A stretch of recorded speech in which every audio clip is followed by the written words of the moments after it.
Welcome, everyone. Welcome to Improving the Patient Experience. We're going to go through an analysis of HCAHPS survey data, going beyond correlation to causation. And this is presented by the Performance Management Group.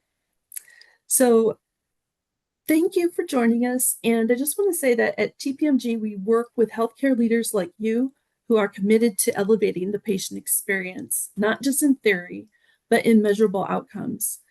You've likely heard it before, correlation does not equal causation, and that's absolutely true. But what if you could go beyond that?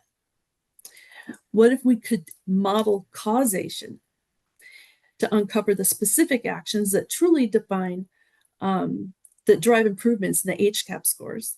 So that's exactly what we'll share here today.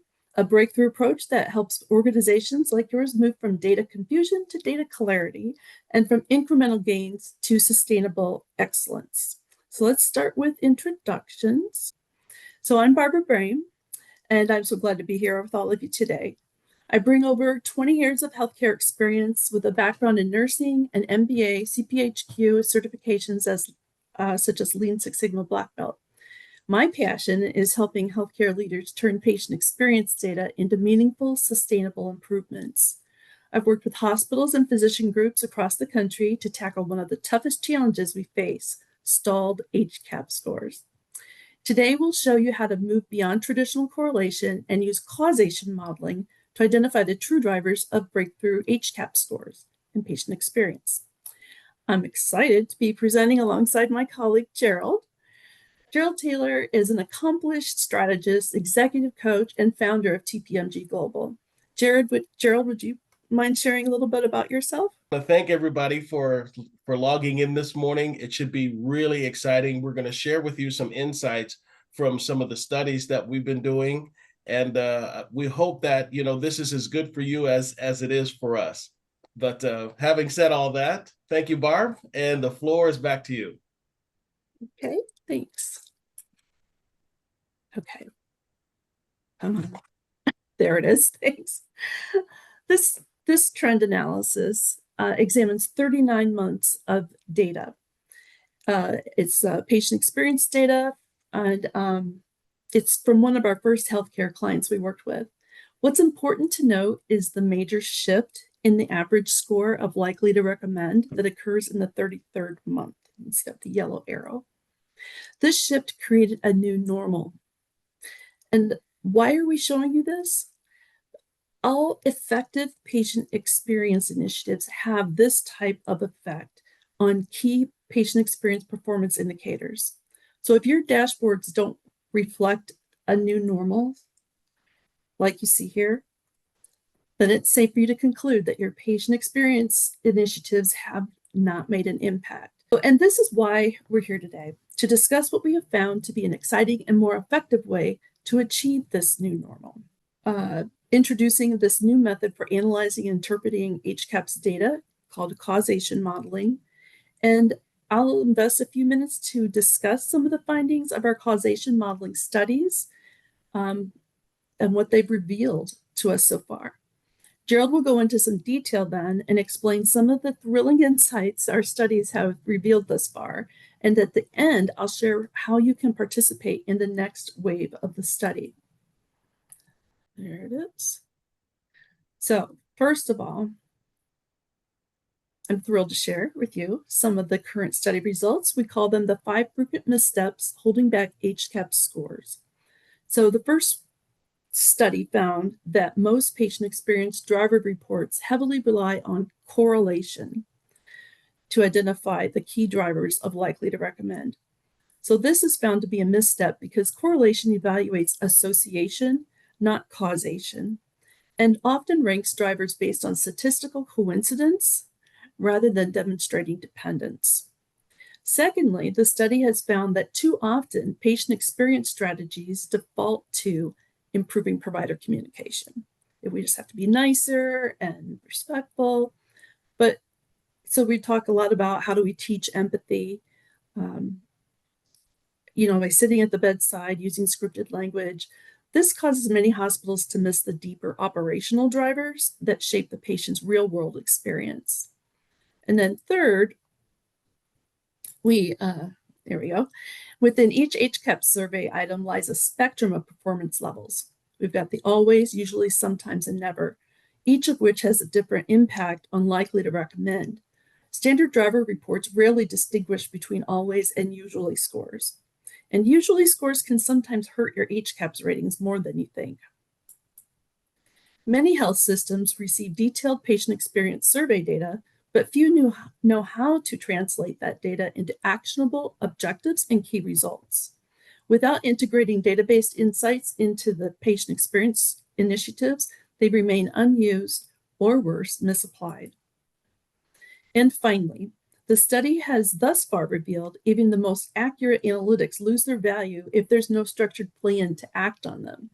Without accountability, timeliness, or defined outcomes, patient experience efforts stall or fade out completely. So I'll pause here to see if any of this resonates with our audience today. Greta, is there anything here that you can relate to or Yeah, definitely the focus on correlation.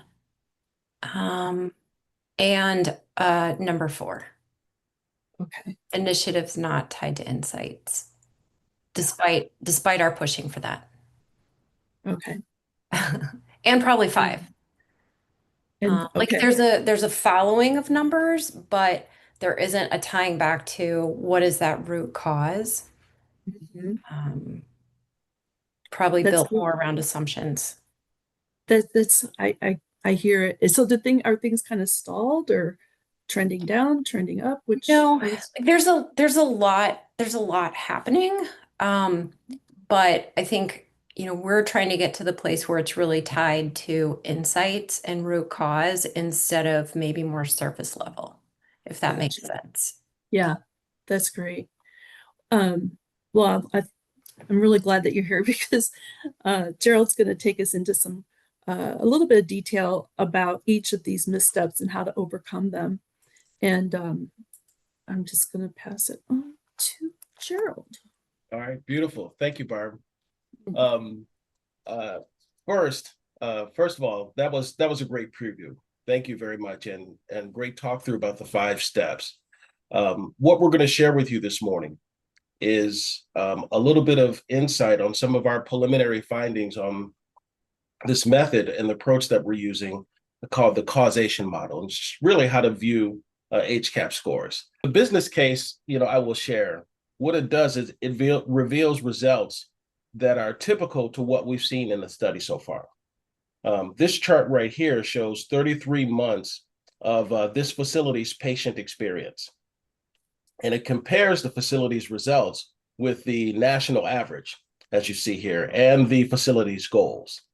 And what we've got right here is that the average percent top box rating for the 33 months from July of 2018 through, 2021 is about 68%. Let me go ahead and get my magic wand out here real quick. Okay, it's about 68%. Okay, now the score falls about 3 points short or below the national benchmark of 72. Okay, and about 8 points below the facility's desired goal of 77. Now, the scores for June 20th through October 20th that we see down here represents kind of like a mini shift in likelihood to recommend scoring. And that was due to COVID.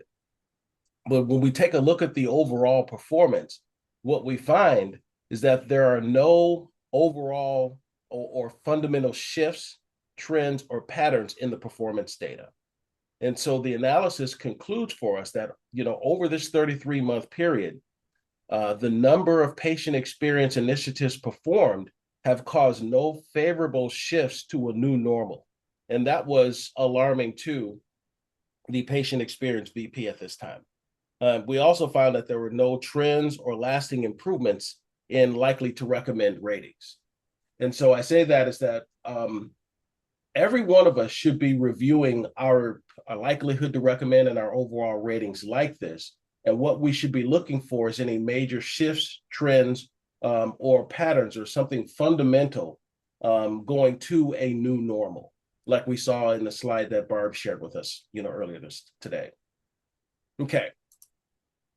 Now this slide right here, it illustrates a side-by-side comparison of a typical driver report using indices based on correlation. And we've compared it with the causation model that we've been using in our studies. And here's what we found. For the top 3 drivers in the causation model, it prioritizes operational aspects of the care experience, like call button responsiveness, the quietness of the hospital, and cleanliness.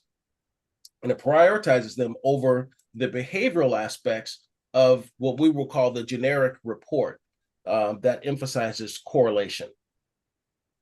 Now, this is the first key insight that the study highlighted for us. And, after, client data after client data after client data, it continues to come back like this. So we found it to be pretty insightful. What we've kind of concluded is that causation modeling often reveals systemic issues that have a greater potential impact on likely to recommend than the provider behaviors. Now, we concluded that patients, certainly expect respect. They expect respect. But what they really remember is whether somebody helped them to the bathroom on time. So this revelation concludes the more health systems continue to overlook these operational pain points, the more they'll continue to miss out on really substantial improvements in HCAHPS performance. And so we found this to be insightful. And the interesting thing is that, every time that we walk, client data through this, we continue to come back to this. So this was our first misstep, mistaking correlation for causation. Okay. Now, the causation model, that we're introducing today is somewhat complicated, but I think I can, explain its results using the driver strength as the basis for conversation. Now here, the driver strength represents the relative impact that each driver has on likely to recommend. Causation modeling uses driver strengths to calculate what we refer to as, and I don't want to get too wonky about stuff, we call it a likelihood to recommend weighted performance gap.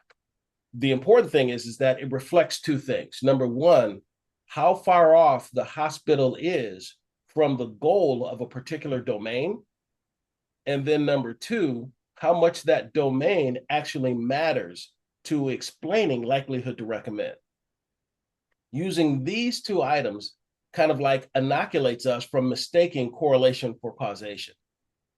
And afterwards, the causation model basically sorts everything in order of priority. And so in this case study, the model tells us in order to make a worthwhile impact on likelihood to recommend, what we're to do is choose drivers that have moderate strength, but have a high current performance gap. For example, when we consider the call button help as a driver, it's a moderately strong driver strength that I think it's 0.13, but it has a high likelihood to recommend performance gap, which makes or creates a solid impact rating of 0.9. And that indices, puts it at the top of our list. And so this study told us that following this causation modeling procedure, it really helps us overcome this second misstep of overemphasizing provider behavior, because what we got are these top 3 drivers that this hospital should focus on. They should focus on, the call button help as soon as wanted, the quietness of the hospital environment, and the cleanliness of the hospital. If they do that, then it's really going to drive their performance versus focusing on what you see the doctors courtesy respect, the nurses courtesy respect, and the nurses explaining things well. All right, so let me move on to the next insight that helps us overcome the 3rd misstep, the ignoring the impact on response levels. Okay, so what we kind of went into this with is that many organizations treat patient experience scores as binary. Either they're good or bad, or top box or not. But we all know that within each survey item is kind of like a small spectrum of performance levels. There's always, usually, sometimes, and never. for each driver question. So each of which has a different impact on likelihood to recommend. And so this is where causation modeling that we're using becomes even more kind of distinctive. It sometimes it determines not only which drivers matter, but which levels of performance actually reward or penalize or punish likelihood to recommend. For example, here, what we found are cases where usually performance results in a net negative impact, meaning that well-intentioned but inconsistent care can punish the scores. So when we analyze quietness of the hospital, call button responsiveness, and cleanliness of the hospital, the facility is 24, 30, and 22% respectively more likely to be rewarded with likelihood to recommend for always performance. But for anything less than always, the facility is actually punished. And so we found this to be, kind of insightful for the healthcare facility. Moving forward, kind of like the same holds true for the behavioral characteristics of the patient experience. And what we concluded here is that the voice of the patient really exclaims loudly that the hospital must be perfect for a recommendation. Performance less than always can really harm or punish HCAHPS ratings or likelihood to recommend in particular. And so what we find is that most vendor driver reports tend to ignore, these kinds of nuances and giving everybody aggregate scores without really revealing the true thresholds that reward or punish patient satisfaction. All right, and this helps us really overcome misstep number 3, and that's ignoring the impact of response levels. All right, this slide right here represents, just some special notes to which causation modeling can also help facilities, with a little bit more insight. And what we find is whether it is age, gender, ethnicity, the language of the patients, or their level of education, causation analysis can also pinpoint some predispositions and perform some sensitivity analysis to determine the extent to which that these demographic effects can really explain likelihood to recommend to a hospital. Now, in this case, however, it's kind of unclear how patient experience initiatives differentiate themselves by these demographic characteristics. For example, when we take a look at definitely recommend by gender, we find that, more males will typically recommend than more females, but that's what we're really looking at is the ratio or the comparison between the no and the yes in this category. And what we're seeing is that they're pretty similar, pretty much the same. And so there's really no main differences by gender.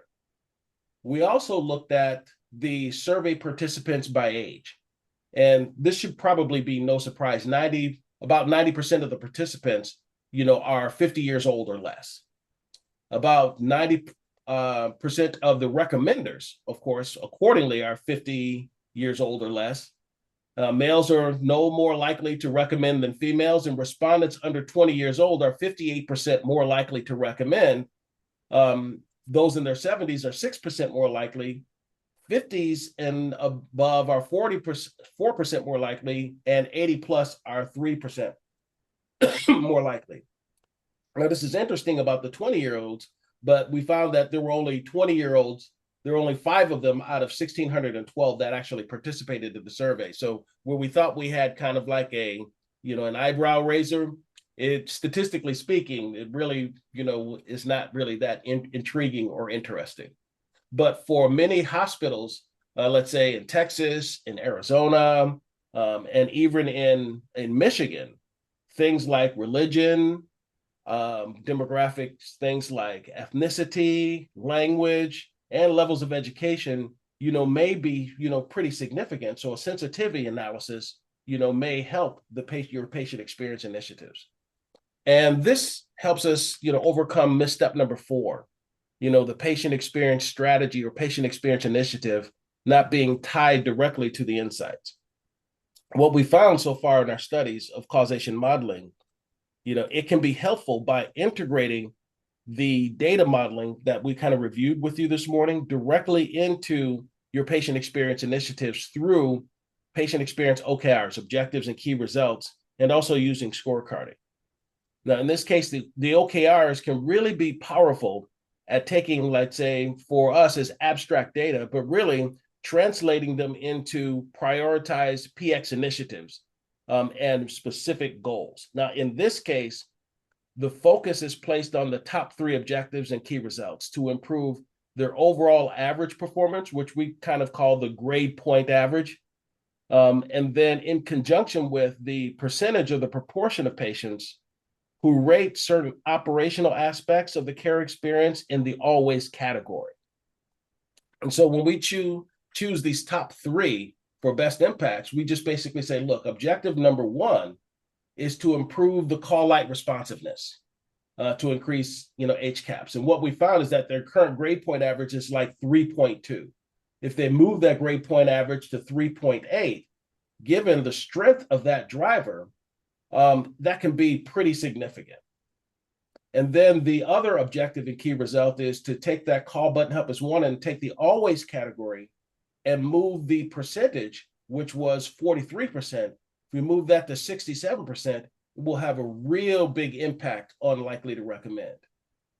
We did the same thing for hospital quietness at night, move the grade point average from 3.3 to 3.9. And then, of course, the quietness of the hospital, move the always percentage from 45% to 70%. Then we take a look at the cleanliness of the hospital, take a look at the same thing, move their grade point average from 3.4 to 3.8, and then take the cleanliness of the hospital to move that from 60% to 80%. And then we said that, if they did this and they achieved these objectives and these key results, it will move their facility to that new normal, like Barb was showing us earlier in the earlier slide. And so this is how we take the data and the insights and tie them directly to the patient experience initiatives. And then finally, we find that even the most accurate analytics can lose their value if there's really no structured plan to act on them. And so without accountability, timelines, or defined outcomes, we find that patient experience efforts can stall or just fade away or fade out completely. And so that's why, execution embeds directly into the causation model. We believe that patient experience objective and key results integrates the findings into measurable initiatives. You can assign ownership to them, and then the scorecard tracks progress over time. And we call this the FAIR model, which stands for focus, accountability, improvements, and results, where the results end up being the new normal that everybody seeks. Okay, and it systematically repeats and reproduces itself because you really change, not just the administrative and the clinical, but of course the operational and the behavioral aspects of the care experience, such that you just have a different method and different approach to accomplishing things. And so when we take a look at, how we do this and translate this into the initiative, we say, well, basically just analyze the survey comments, along with the numbers, and group the comments into themes, and then try to account for the frequency of occurrence for those themes. And then you just rank those themes, by the frequency of mentions and see how they actually compare, of course, to the data. And then you analyze the complaints and you do pretty much the same thing. And then, of course, there's a desire to conduct focus groups and then schedule at least 4 focus groups to really verify and clarify and really look for keys and really things that they tell you that will enable you to set up your patient experience initiatives. And then you conduct your solve sessions where you prioritize your themes, you conduct your root cause analysis, you brainstorm your solutions and prioritize your solutions, and then go through a series of Kaizen events. Just plan it, do it, check to see the impact, and then act accordingly. If it works really well, and you believe that you've achieved a new normal, then you standardize everything. If you find that that new normal is not achieved or there's no reaction to the patient experience initiative, then you just go back and say, hey, then what did we miss? And go back through the data and information that you found. And so this helps us really overcome the misstep number 5, a lack of follow-up and ownership. And so we believe that if you use a model like this, it can help. I trust this business case has been helpful. And before we get to that, perhaps maybe if you guys have some questions, I'd be delighted to answer any questions that you may have from what you've just seen. So let me just be quiet right now and see if you got any questions from the audience. This was great, you guys. Thank you. I have one question. So we don't have any hospital settings. It's more primary care. So we don't use HCAHPS, but we look at, I can never remember what the other one's called. Is it just plain CAHPS? Yeah. So just curious if you've done anything in that realm outside of the hospital setting. Yes. Go ahead, Barb. Yes, I too worked with a primary care organization, crossing several states. And it's the same methodology and approach applies to the CAHPS, Medicare Advantage CAHPS, CG CAHPS, the survey data that we have, it would apply to those as well. So it sounds like you did find this a little bit interesting and insightful. So we'd like to invite you and your organization to participate in this type of comparative analysis and a complementary proof of concept. So we don't replace your survey partner. We analyze your sanitized HCAHPS data using this causation modeling, and then return a customer insight report at no cost. So the report would provide you a custom review of your HCAHPS data, demonstrate the driver impact based on causation modeling, reveal insights into how performance levels influence patients likely to recommend responses, and will tailor the objectives and key results based on the FAIR model. And then give careful consideration to characteristics like the social determinants of health or language, the demographics, language, ethnicity, level of education. So if we'd love to work with you, again, there's no charge. We can work with your organizations. I don't know if it would be the lawyers or whoever does the NDAs or the business agreements. All the data would be, when we say sterilized, we know PHI. We don't want any of that. So just feel free to reach out, call, tell us right now if you want to do this. It'd be great. Our website is listed here, as well as our admin at helpingmakeithappen.com. And our phone number is on the slide here as 1-602-692-5073.